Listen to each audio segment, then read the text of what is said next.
Self-love is the foundation for everything. Your choices, your habits, your relationships will all reflect back to you the love that you have for yourself. For me, it took me a while to actually realize what loving myself really meant. So I know I mentioned in a previous video that it was like last year that I actually Googled how to love myself because I really didn't know. And the reason I Googled that was because I was in such a distraught situation, and I couldn't believe, I couldn't understand why I kept attracting the same toxic relationships, the same toxic experiences.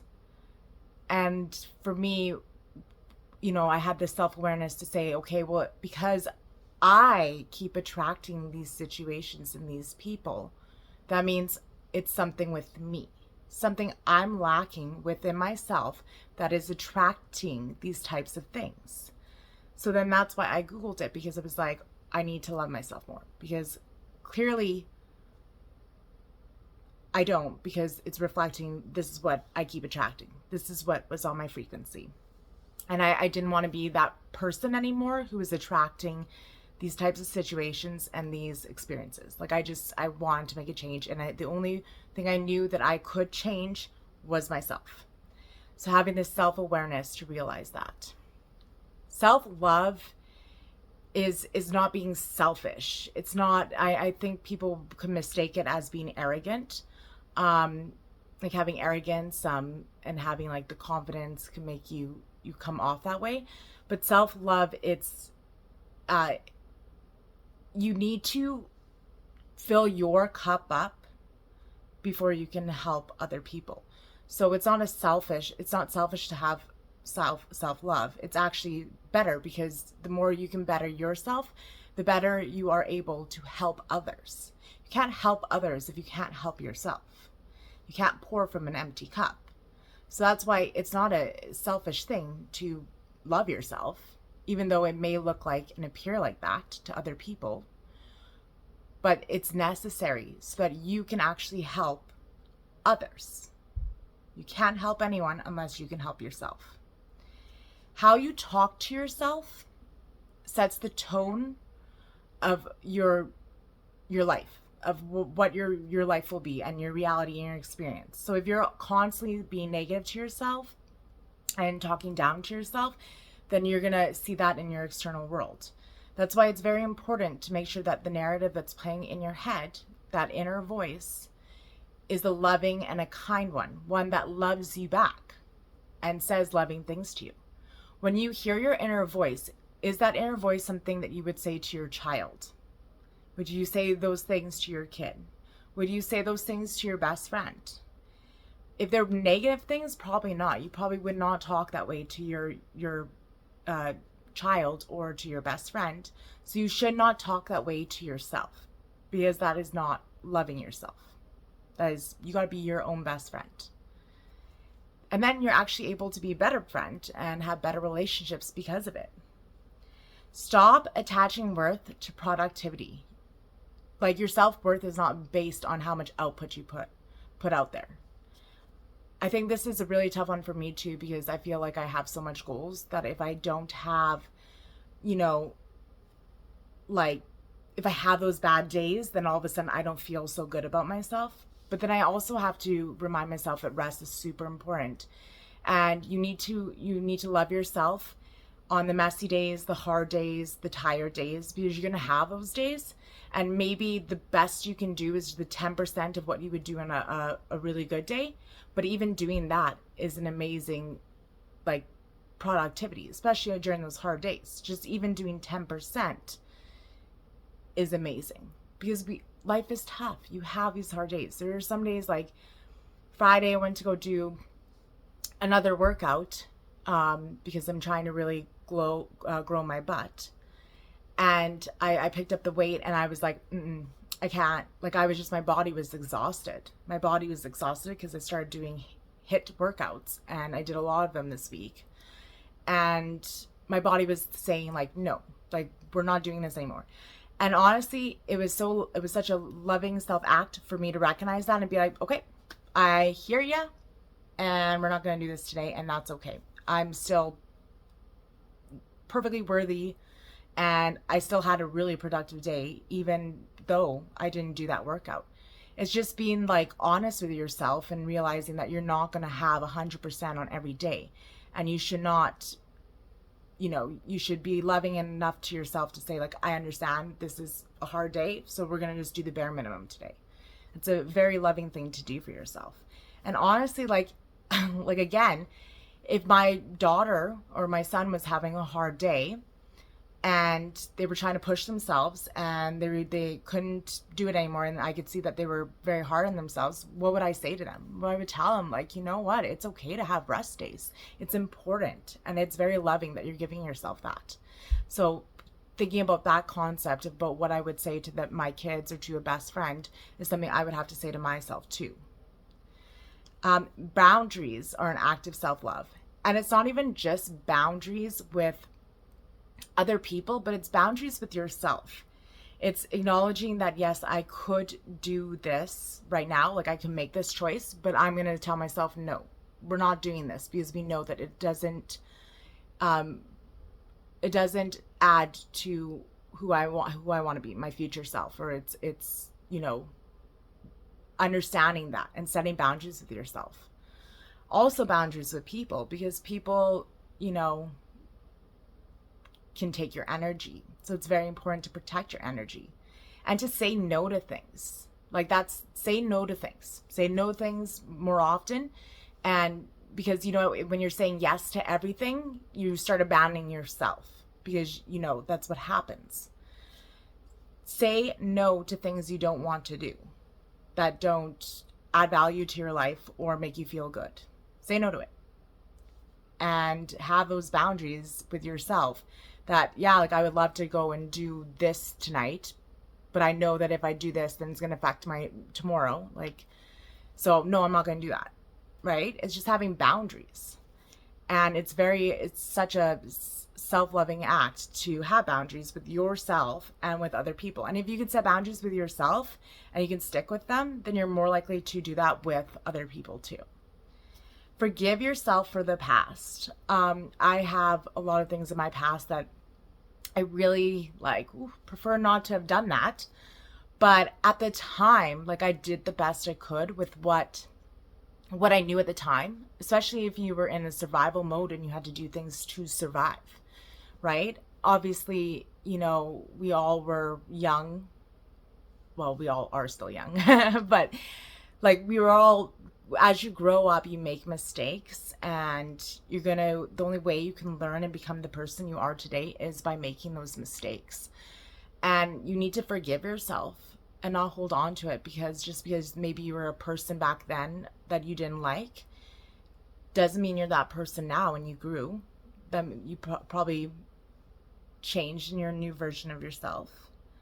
And you need to understand that you did things with what you knew at the time. And then celebrate the small wins. I'm bad for this because I'm always like raising the bar. So then I'm like, my wins don't seem so big anymore. But it's very important to acknowledge that, like, the littlest things are like very important. So if you even getting out of bed in the morning, like if you did that and you've been having trouble doing that and you got out of bed that morning, like, claps for you, celebrate that. That's amazing. And the more that you uplift yourself, like, be your own cheerleader. So like, celebrate little things. Like, again, I'm going to bring it back to like my kids or my best friend, like their little wins. I want to celebrate with them. So you should do the same for yourself. Basically, treat yourself how you would treat your best friend and your kids. Like, like, that's a reflection of it. Like, treat yourself like you're your best friend and you're your parent and like, especially your parent, because I feel like when you reparent yourself too, that's showing a form of self-love. When you're like saying like, well, I would want to go do and have fun like this. For example, like, I'm going to go and I want to, let's say, drink. But then you're like, think about your goals and you're the parent to you is like, okay, well, I don't think that's actually, like, I understand that maybe right now you feel like you want to do that and you need to do that, but we have to remember that the next day we have a lot going on, and it's just reparenting yourself and acknowledging that. So yeah, like you should do the same thing with like celebrating your wins. Like if you were a parent, you would celebrate your child's wins. So do the same with you. Like whoop, little things. I got dressed today, or I went and I did a walk, or I attempted running even though I didn't run. Maybe I ran for 5 minutes. That's 5 minutes. Super amazing win. Celebrate every little win you can, because it just naturally makes you feel more confident and more better. And it's very important to be your own cheerleader.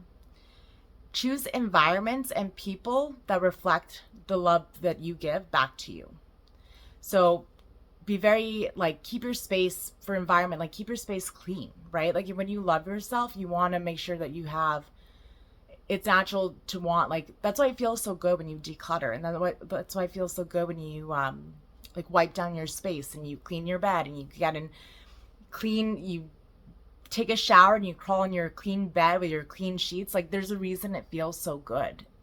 And it's very important that your environment is set up to be loving towards you, so that you can do your acts of self-love, like create a healthy meal in a clean kitchen and have a really good sleep in a clean bed, in a clean environment with you, where it's organized and there's no chaos.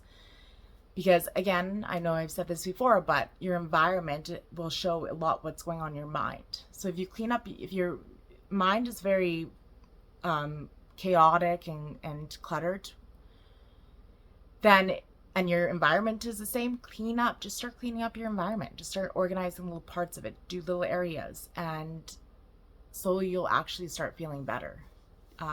Because this is a big thing for me. I find that when my space starts getting cluttered and dirty is when I get more stressed, I'm more overwhelmed, and I'm just less myself. And less because it's like lives rent-free in your mind that I need to clean this space. So it takes up space in your mind. And yeah, like you want to choose people too who match your energy. So if I'm out there and I'm giving this like high energy, you know, positive energy, and there's someone out there who's, you know, giving me maybe toxic energy, negative energy, or there's something not aligning, well, then that's a clear sign to me that this is not a relationship I need to have in my life anymore. And then I need to clean up my friendships that are like that, or relationships that are like that, with anybody actually, family, friends, anybody, right? And it's very important that you do surround yourself with people who encourage the best out of you, who have the same values as you, because it's very important to have alignment.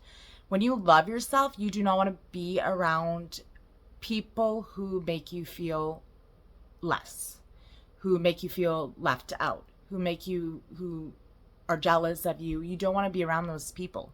When you love yourself, you want to surround yourself with people who love you just the same too. And I'm super lucky to have those people in my life that now I honestly, I feel I can blossom more because of these people. Because now we have the same values, we're aligned. Like it's like I give, you give, I give, you give. So we're constantly watering each other. And when you do that, you're both growing. So I'm super lucky, super grateful for my relationships right now. Like I could not. And this is the thing. Oh, this is the thing. When I started loving myself, my life changed, and it has become like I'm just so overly grateful and happy for who I am, and happy and grateful for the people in my life and how things are looking for me and the choices I'm making and the habits. And like self-love, it's a journey. Like it's something that there's not a destination. There's not like one final moment and you've reached it. You are constantly learning to love yourself and growing. And that's what I learned in this last year from when I Googled. And now it's become so natural to me that it's actually like, before it was so unfamiliar to love myself. And that means like eating healthy meals, taking care of my body, my mind, my energy. And now it's come to where it's like in my habits. So like my day, my routines all reflect the love I have. And when you like love yourself and you treat yourself with that love, people will start treating you the same way, because we tell people how to treat us by how we love ourselves. So if you're not loving yourself, you're going to find people who do not love you, and it'll show in their actions and choices. Now that I have learned and I continuously grow on loving myself and doing loving acts, the group of people I'm surround myself with are exactly that. They treat me the same way I treat myself, and now it reflects in my external world. So again, it's super important to love yourself. And why wouldn't you love yourself? You had to be with yourself for the rest of your life. That is such an important relationship that you should always work on, because you will die with yourself. Nobody else will be with you as long as you are with yourself. So you want to make it a beautiful relationship.